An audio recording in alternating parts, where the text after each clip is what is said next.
Good evening, and welcome to Newscope Daily TV, we're concerned. Your trusted source about for this in-depth global analysis. To be absolutely I'm clear. Anchor Name, and today we're diving into a developing story that's stirring the Arctic and testing alliances across the Atlantic. Sovereignty, Prime Minister and Mark territorial Carney is integrity reportedly considering sending Canadian Forces personnel to Greenland for NATO wherever their military geographic exercises, sources tell us.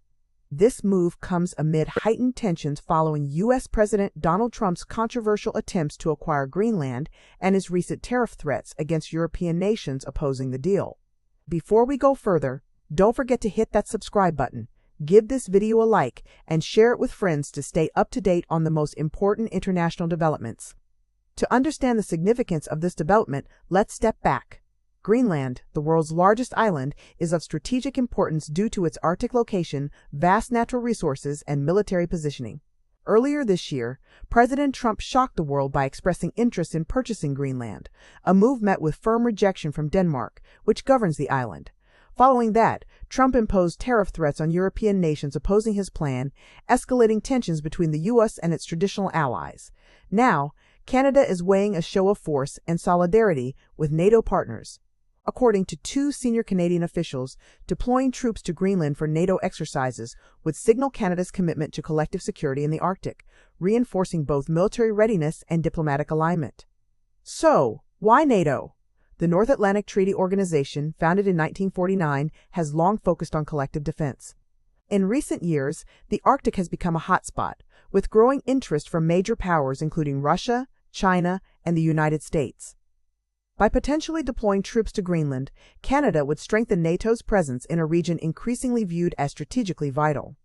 This would reassure European allies worried about USS unilateral actions, while sending a clear message that Canada remains committed to collective security and Arctic stability. Sources indicate that Canada's decision is still under review, with officials considering logistics, international response, and the political implications of openly countering USS moves in the region. But one thing is clear, the Arctic is no longer a remote frontier. It is a center of geopolitical competition, where military, economic, and environmental interests intersect. The backdrop of this decision is the growing tension between the United States and Europe over Greenland. Trump's attempts to acquire the island were widely criticized as unusual, even absurd, but the stakes are serious. Greenland's position in the Arctic provides control over emerging shipping lanes and resource-rich territories, making it a critical location for defense planning. European nations, particularly Denmark, have resisted Trump's plan, which triggered a series of threats including tariffs and trade pressure. In this context, Canada's potential troop deployment can be seen as a balancing act, supporting NATO allies while maintaining a careful diplomatic posture toward the United States. This also highlights the delicate nature of Arctic security. Military exercises in the region are not just about training, they are a form of strategic signaling to both allies and rivals. What does this mean for Canada and the broader international community? Analysts suggest several key implications. 1. Strengthening NATO unity. By aligning with European partners, Canada reinforces its commitment to the alliance, showing that collective defense is taken seriously, even in remote regions. 2. Strategic Arctic positioning. Greenland offers a vantage point for monitoring Arctic routes and potential military threats, particularly from Russia. 3.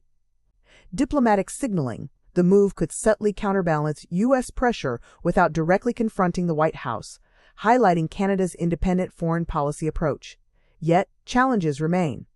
Deploying troops in extreme Arctic conditions requires significant logistical planning, and political backlash is possible from both domestic and international audiences.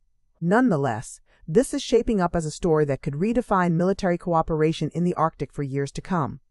This story is still developing, and we'll continue to monitor Canada's decision on sending troops to Greenland for NATO exercises.